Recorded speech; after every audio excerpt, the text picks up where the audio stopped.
Apabila ini dirusak nanti pemerintah daerah kita juga yang rugi karena kita akan ganti lagi. Jadi nggak sudah kalau ini ya, nah gitu.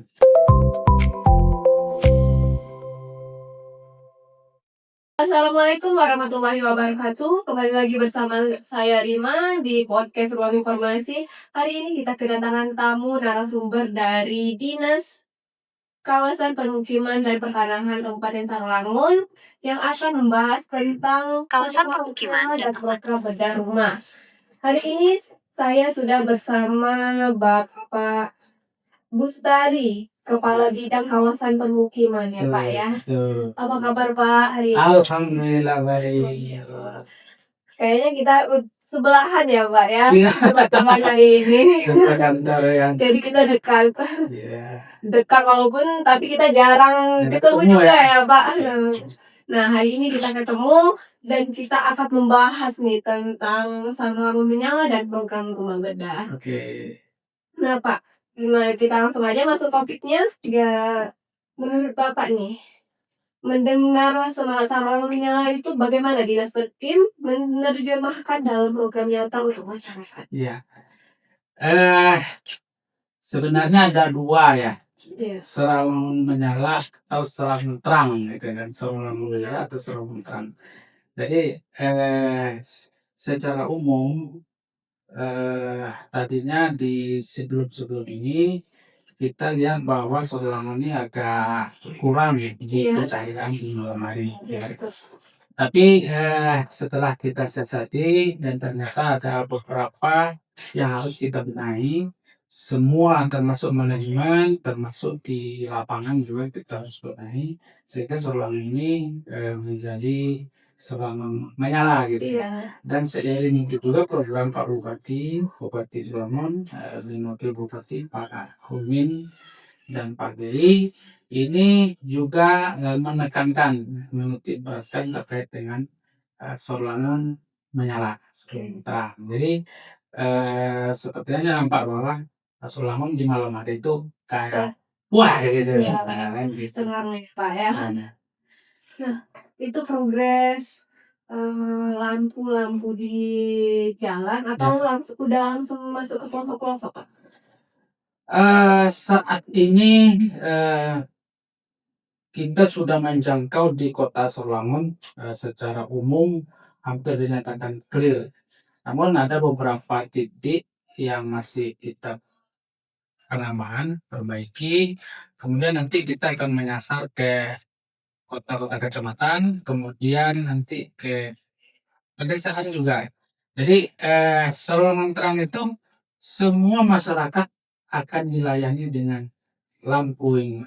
Tapi terkait dengan jalan umum, jangan nanti masyarakat berpikir nanti nambah di depan rumah dia ada jauh gitu. Nah itu seperti di mana itu Pak contohnya? Kalau seumpama kita lihat contohnya sekarang ini jalan-jalan protokol kita tuh sudah diterang semua sekarang ini. Iya. Kalau ada jalan malam gitu kan, nah, kita nampak bahwa Sarolangun sekarang sudah lampunya sudah putih, kemudian sudah rapat lampunya sudah terang gitu kan.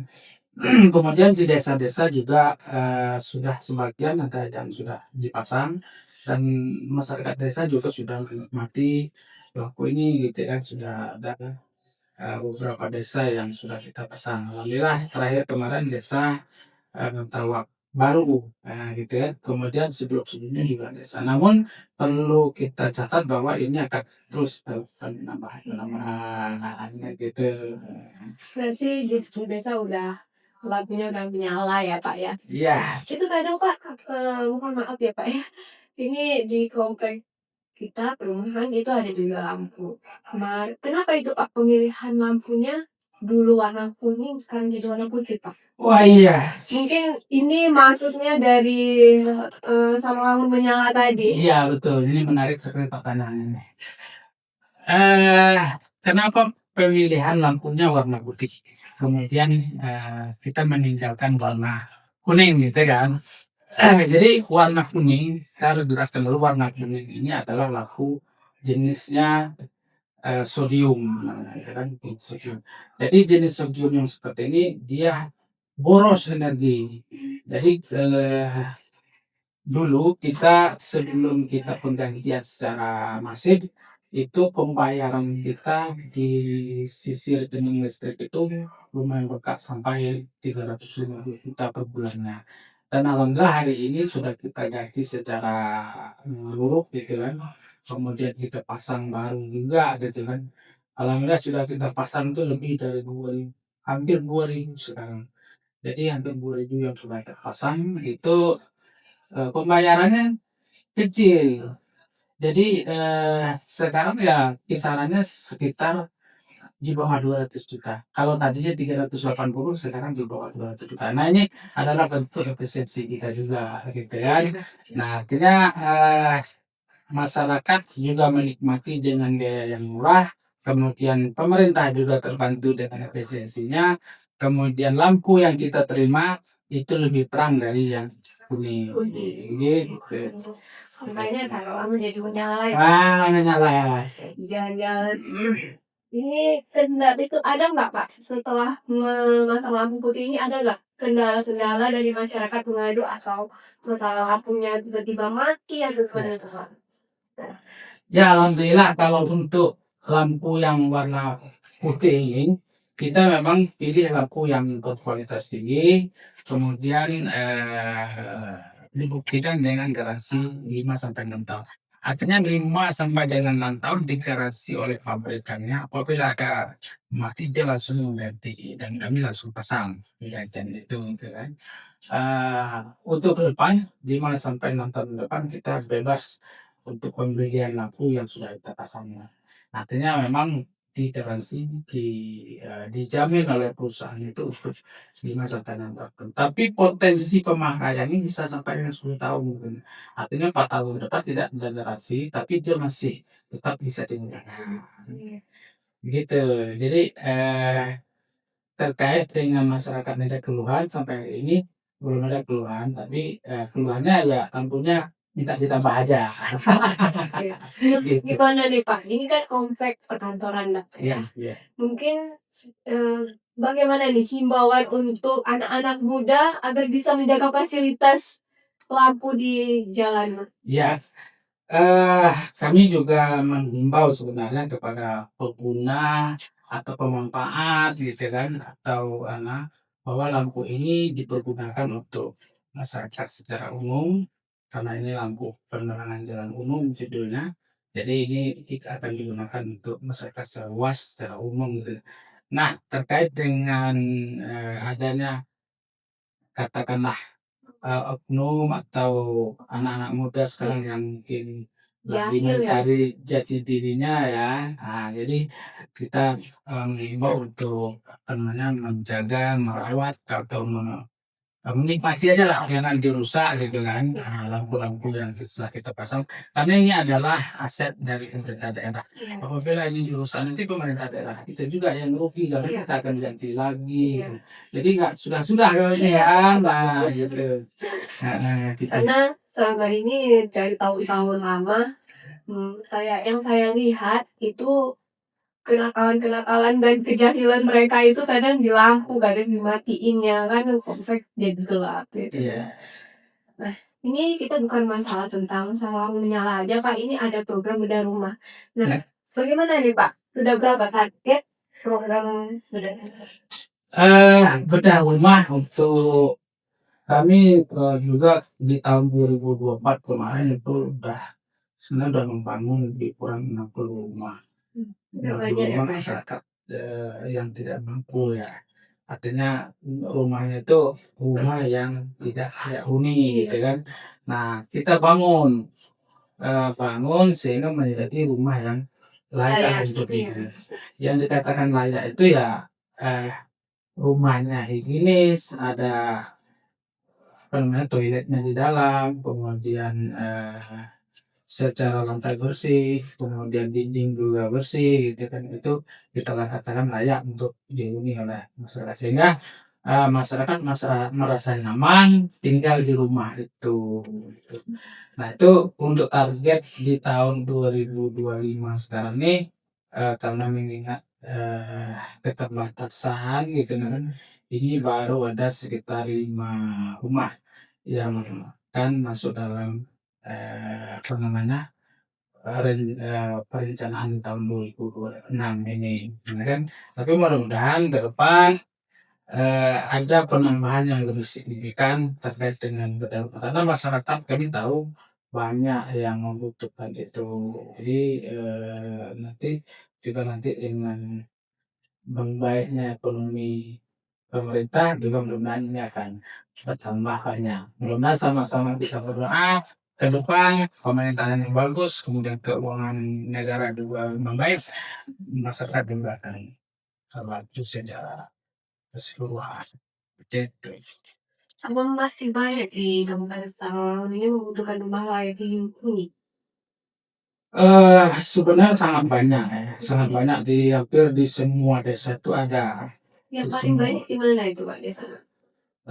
hampir merata banyak. Jadi di Kecamatan Latin 8, Bantang Asai, kemudian Singkur, Mandi Angin, Aritang gitu, Kecamatan Sorolangun juga.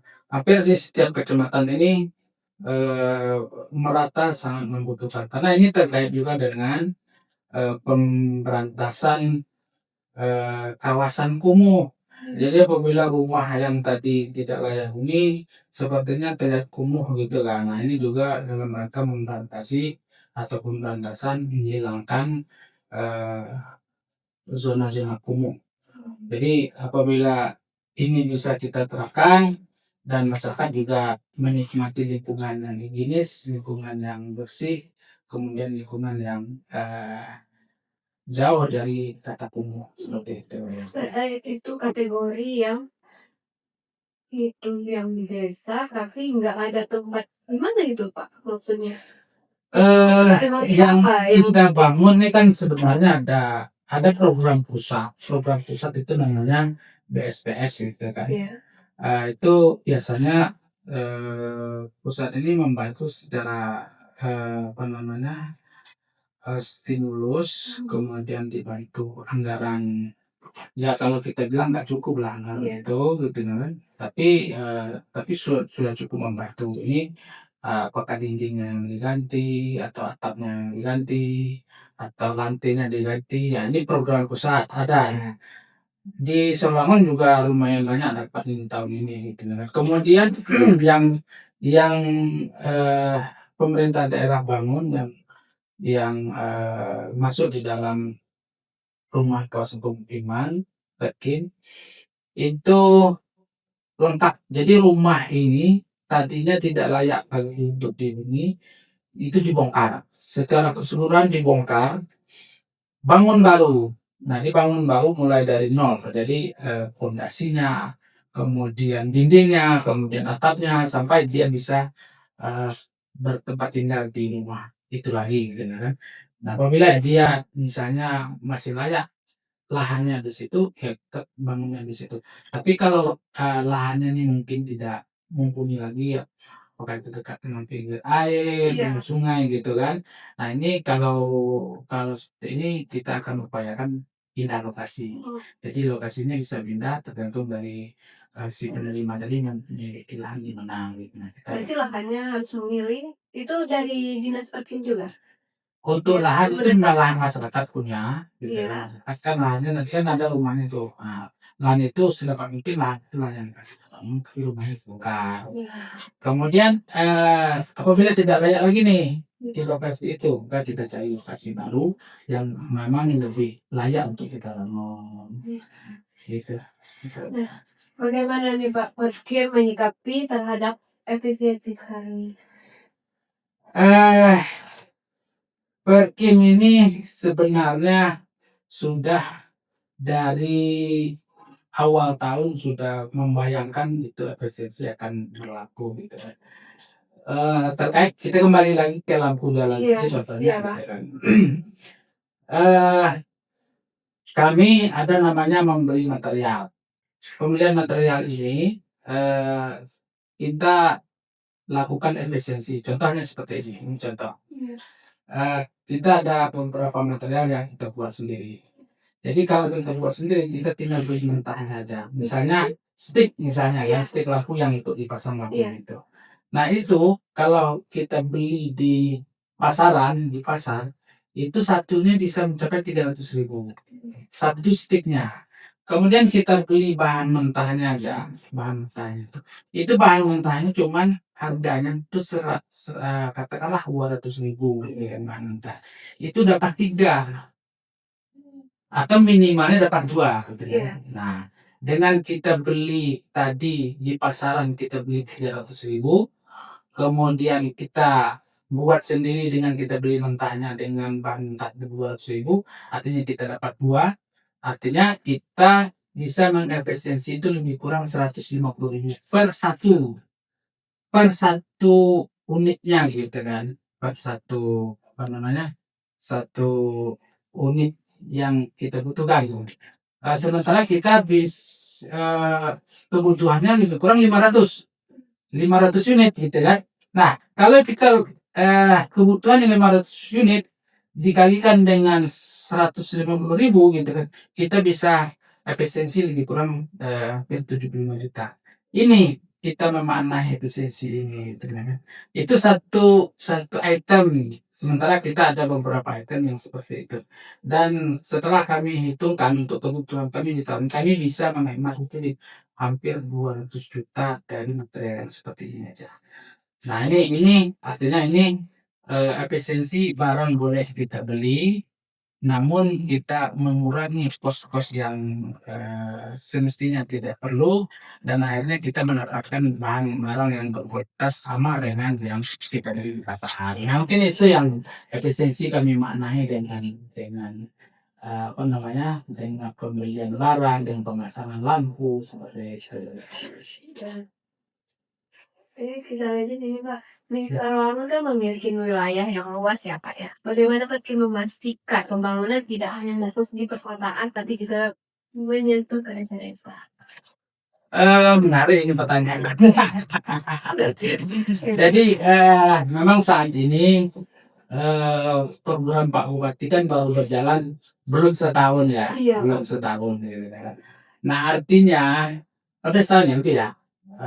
Mau masuk ke 2 tahun ya, Iya. ya mau masuk ke 2 tahun.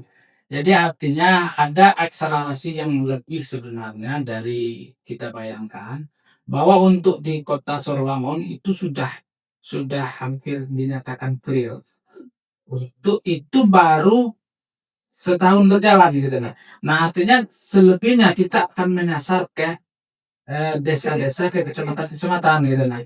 Dan ini kalau di program ini terus kita galakkan, ya saya sangat yakin di posisi 5 tahun ke depan itu insya Allah masyarakat sudah menikmati secara keseluruhan lampu LED ini gitu nah kan. Nah, karena masyarakat ini kami melihat bahwa penting lampu jalan karena yang pertama untuk kenyamanan berlalu lintas, kemudian untuk eh, dari keamanan gitu lah. Nanti kalau ada nggak usah lah kita bilang orang jahat, tapi ada binatang aja ya Iya. kelihatan dari jauh Iya, gitu kan. betul. Nah, jadi ini juga keamanan nih. Kemudian masyarakat juga merasa nyaman karena pandangan dia itu tidak terbatas di kegelapan, tapi Iya. kelihatan sampai jauh. Nah, ini juga manfaatnya secara masif di masyarakat, gitu kan. Nah, kemudian manfaat lain ya sangat banyak sekali gitu kan. Jadi ibu-ibu mau ke masjid di subuh hari, kemudian di sholat-sholat wajib yang apa namanya yang ada di malam hari gitu kan, ke waktu malam hari. Nah, ini juga sangat membantu terkait dengan penerangan-penerangan yang ada yang akan kita pasang ini gitu kan. Apa tantangan terbesar Perkim dalam membangun pemukiman yang layak di wilayah jauh dan setempat ya? Tantangannya sebenarnya banyak ya, banyak tantangan. Jadi kami tentunya dengan serba keterbatasan ini juga itu merupakan tantangan. Dan artinya bagaimana kita menaklukkan tantangan ini gitu kan. Eh, yang pertama mungkin terkait dengan keterbatasan anggaran ini tantangan. Kemudian tantangan lain eh peralatan yang kami gunakan ini kan, boleh dibilang sudah sangat, merosot dari tahun-tahun sebelumnya karena, alat yang kita gunakan ini udah kategori tua gitu ya, tapi sampai hari ini belum ada penambahan. Mudah-mudahan ke depan ada penambahan armada lagi untuk menjangkau masyarakat kita yang ada di, pedesaan, di pelosok-pelosok gitu. Kemudian tantangan terberat lagi karena ini adalah pekerjaan fisik di lapangan gitu kan, yang kami lakukan itu juga mengkoordinir kawan-kawan sebagai pekerjanya juga itu merupakan tantangan tersendiri bagi kami. Kemudian masyarakat yang berebutan ya, berebutan, tolong kami yang ini, tolong yang ini, tolong yang Ada yang ini, gitu ya? banyak gitu. Jadi, misalnya satu desa ini minta cepat, satu desa ini minta cepat juga, sementara, material yang ada di kita kan, sedang kita persiapkan dan juga ada keterbatasan. Nah, ini juga merupakan tantangan sendiri bagi kita bagaimana me-manage ini sehingga, masyarakat pada akhirnya nanti memahami bahwa ini dalam tahapan proses untuk pelaksanaannya. Nah, begitu. Nah, selain program sebelumnya lah program bedah rumah, ada nggak yang lain Pak di hari ini? Eh, Kami juga sekarang itu sedang berjuang untuk PBG ya. PBG itu persetujuan bangunan gedung. Jadi persetujuan bangunan gedung ini adalah izin. Kalau dulu tuh kan ada namanya IMB. Iya. Nah, IMB izin mendirikan bangunan. Kalau sekarang IMB itu sudah digantikan dengan PBG, persetujuan membangun gedung gitu. PBG, persetujuan bangunan gedung gitu ya kan.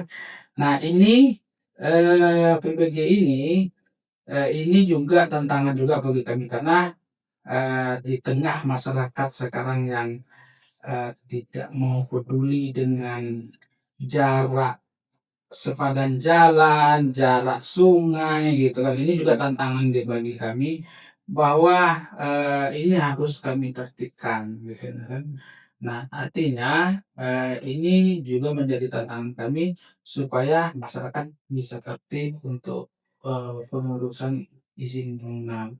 Nah, efeknya ketika masyarakat tidak memiliki izin bangunan nanti takutnya rumah yang dibangun atau bangunan yang dibangun itu tidak standar, tidak sesuai dengan standar. Ketika tidak standar, maka tidak akan keluar izinnya untuk ke depannya gitu. Nah, efeknya mereka tidak bisa menggunakan bangunan ini untuk keperluan-keperluannya. Contoh, ketika dia mau minjam bank misalnya. Nah, ini nggak bisa digunakan karena izinnya nggak bisa, nggak ada gitu kan. Atau mau disewakan. Iya. Nah, disewakan orang juga menanyakan ada nggak izinnya. Nah, ini juga tantangannya itu. Nah, artinya masyarakat kami menghimbau juga supaya dalam hal ini untuk mengurus PBG di katakanlah di Berkin. Pada dasarnya bukan di Berkin sih, tapi Berkin ini sebagai mediator aja gitu. Nah, kan. Tapi ini lebih tepatnya itu ada di sistem informasi bangunan gedung CBG. Jadi ini sudah terkoneksi ke sistem sistem aplikasi. Nah, ini sudah terkoneksi sehingga masyarakat buka SIM BG gitu, SIM BGPU. Nah, kemudian dia buka itu, dia tanya-tanya di situ juga bisa lihat bisa, kemudian nanya berapa biayanya, kontribusi segala macam. Ada, kemudian persyaratan juga ada di dalam itu. Nah, jadi kami hanya memediasi saja dari masyarakat mengunduh katakanlah persyaratannya, kemudian nanti kami mengucapkan kemudian dinilai oleh tim ahlinya. Kemudian nanti ya sudah selesai. Itu aja. Sampai saat ini Pak, berapa capaian kinerja di Eh, Capaian kinerja untuk PBG atau apa? Ya untuk PBG alhamdulillah sudah berjalan dengan sesuai harapan kalau kami sesuai harapan gitu kan. Kemudian memang kami ada target tersendiri sih ya sebenarnya, ada target tersendiri sehingga target ini nanti pada akhirnya insyaallah akan kami sesuaikan dengan kondisi yang ada gitu kan. Nah jadi kalau ditanya berapa progres yang ada sekarang ini, ya sekarang ini sedang berjalan. Mudah-mudahan nanti di akhir tahun ini sudah kita bisa menilai finishnya di angka berapa gitu. Nah, Pak, sebelum kita closing ya, Pak, ya, harapan ke depan berapa banyak masyarakat yang diinginkan Dinas Perkim bisa jangkau melalui program ini? Tadi ada 3 program yang Iya. minimal di Iya. pagi hari ini. Iya. Yang pertama lampu penerangan jalan Iya. umum gitu. Harapan kami ke depan masyarakat insya Allah akan menikmati lampu penerangan jalan sampai ke pedesaan gitu kan. Eh, yang terpenting kita sabar dan kami terus mengupayakan terkait dengan pemasangan ini, baik itu pendanaannya maupun kemudian pelaksanaannya. Dan yang terpenting itu insya Allah Pak Bupati masih konsen untuk selalu terang sampai di 5 tahun yang akan datang. Nah ini mudah-mudahan harapan masyarakat juga untuk menikmati terangnya lampu itu juga bisa dinikmati dan bisa tercapai. Itu satu. Yang kedua, itu terkait dengan bedah rumah tadi ya. Iya. Nah, bedah rumah. Harapan kami ke depan adanya kolaborasi antara pemerintah dengan stakeholder yang ada sehingga bedah rumah ini bisa menambah unitnya gitu, menambah volumenya. Contoh ketika misalnya kita bicara terkait dengan CSR gitu kan, mungkin ini bisa kita terapkan secara pelan-pelan. CSR ini nanti perusahaan A, perusahaan B bantu berapa rumah, misalnya gitu kan. Nah, perusahaan A nih bantu 2 rumah atau 3 rumah. Kalau perusahaan ada misalnya sudah 30 rumah gitu kan, kalau dia bantu ada 1 atau 2 itu sudah 30 rumah dan bisa terbantu ya kan. Nah ini harapannya ke depan ini akan menyasar tertentu. Kemudian yang ketiga terkait dengan program PBG ya, Presiden Bangunan Gedung. Nah kami berharap karena ini ada retribusinya, kemudian ini ada PAD yang kita dapatkan di sini gitu kan, kami berharap masyarakat secara luas untuk mengurus PBI-nya sehingga PAD yang kita dapatkan itu juga sangat membantu pemerintah daerah dalam hal memperbaiki fiskal daerah gitu kan. Nah ini ke depan kami berharap masyarakat apabila ada bangunan baru atau memperluas bangunannya ini segera untuk melakukan pengurusan PBG di Dinas Perkim atau masuk ke websitenya SIMBG. Nah itu harapan kami ke depan. Semoga masyarakat yang menonton bisa melihat apa penjelasan dari Bapak tadi ya, Pak, ya.